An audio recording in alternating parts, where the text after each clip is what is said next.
Je suis Ida Génari Elichuri, je suis psychologue du travail et des organisations depuis une quinzaine d'années. Je suis également docteur en psychologie du travail et des organisations, ce qui m'a amené à faire de la recherche, notamment sur la question managériale et à enseigner à l'université. Et puis j'ai été consultante RH pendant 15 ans dans des grandes organisations où je me suis occupée beaucoup des managers et des équipes, soit pour la qualité de vie au travail, la prévention des risques psychosociaux, mais aussi le recrutement.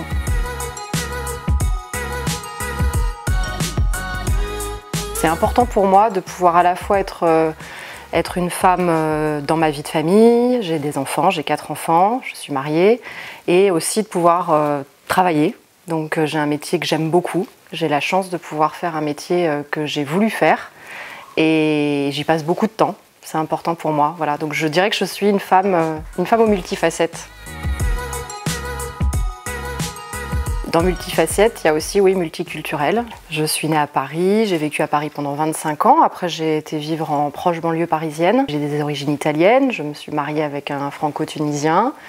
Et j'ai une partie de ma famille qui était du centre de la France, du côté de Bordeaux et dans le Limousin aussi. C'est un mélange de plein d'origines, d'orientations. J'ai fait médecine moi au départ et j'ai loupé le concours. Et donc comme je m'intéressais à la psychologie et à la philosophie depuis le lycée en fait, très naturellement, et en fait c'était mon envie première au départ, je me suis réorientée vers la psychologie et j'ai fait mes études de psycho. Donc voilà, il y a une cohérence. Après j'ai plutôt soigné les organisations et les gens dans les organisations. Et après ça a été important pour moi de sortir des organisations pour finalement encore plus contribuer. En étant externe, en étant indépendant. C'était dur, ça a été 2 années vraiment très dures. J'ai appris à être seule pendant cette période-là. Il n'y a pas lâché le morceau, parce qu'on peut rater médecine et pour autant pas avoir été si mauvais que ça. Et ça a été une chance de louper médecine, ouais. J'aurais pas...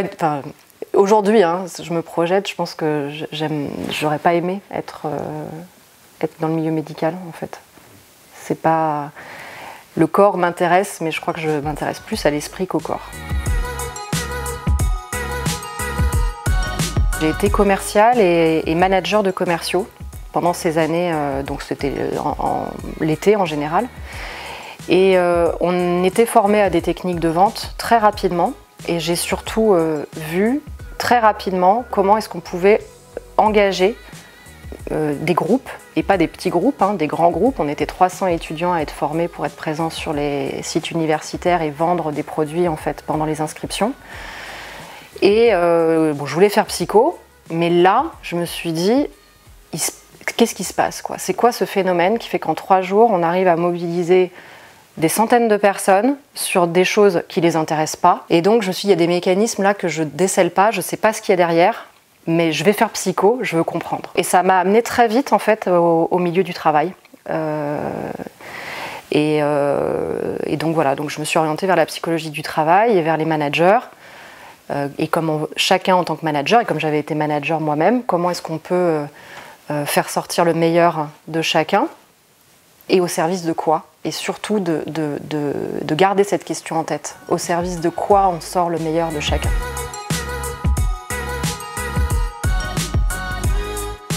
C'est l'essence de psychodéveloppement et c'est aussi la raison pour laquelle je suis sortie des grandes organisations.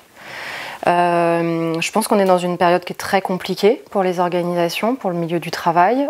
Tout va très très vite. On comprend quand même plus grand chose de ce qui se passe. Je pense que tout le monde essaie de tenir la barre. On a parfois l'impression qu'on crée du process pour créer du process et on ne sait même plus pour quelle finalité. Et ça devient dangereux. Ça, moi, ça me fait penser à Hannah Arendt, à la banalité du mal, quand on ne sait plus ce qu'on est en train de faire, mais qu'on le fait, et qu'on est un peu dans ce tourbillon-là. Je me suis dit qu'à un moment donné, je pourrais peut-être aider davantage en étant en dehors de l'organisation, en pouvant garder moi-même en fait cette distanciation et ce recul, parce que je sentais que moi aussi, je pouvais être aspirée par ça, aspirée par le moulin, la performance. J'étais plus en train de faire exactement mon travail en tant que psychologue.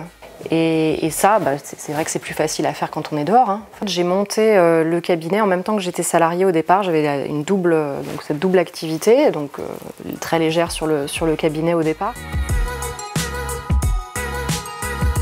Le fil rouge pour moi, c'est vraiment l'idée de comment chacun d'entre nous on peut puiser nos ressources pour pouvoir faire face à ce qui se passe dans notre vie et surtout être le plus libre possible face à ce qui se passe dans notre vie. Et quand je dis libre, c'est pas je fais ce que je veux quand je veux, c'est je suis en mesure en fait d'analyser ce qui est en train de se passer et de pouvoir faire des choix et décider quelle est la posture que j'ai envie d'adopter par rapport à cette situation. L'idée du cabinet, c'est vraiment ça, c'est accompagner les organisations à avoir cette prise de recul-là, donc les managers et les équipes, et aussi parfois de sortir d'un truc où on se plaint des situations, où on subit ce qui se passe, et de se rendre compte qu'on a un pouvoir d'agir, y compris en interne. Ensuite, pour les particuliers, c'est tout à chacun qui se pose des questions sur sa vie, parce que je fais de la psychologie existentielle, donc sur sa vie, mais aussi sur qu'est-ce que j'ai envie de faire, mon orientation professionnelle, mon orientation scolaire pour les plus jeunes, et bien qu'on puisse travailler là-dessus et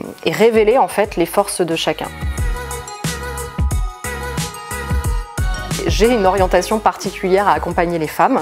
Ça m'intéresse parce que sans doute je suis une femme moi-même et que j'ai dû me poser cette question-là de comment est-ce que j'avais envie d'être une femme dans ma vie d'adulte.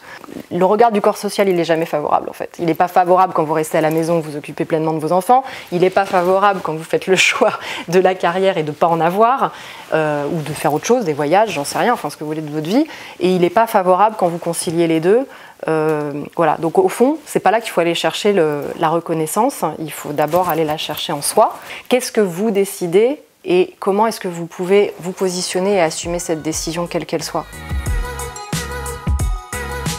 Se connaître, qu'est-ce que j'ai envie de faire de ma vie et quand ça déjà c'est plus clair, c'est vachement plus facile après pour le partager avec les autres. C'est Anne Dufourmentel qui dit ça, qui dit que se trouver, c'est d'abord accepter l'idée de se perdre et que c'est pas du tout une évidence en effet de se connaître et que c'est sans doute le travail d'une vie et qu'on se connaît différemment à chaque moment en fait. Chaque moment de la vie apporte une opportunité de se connaître sous un angle et de prendre certaines décisions.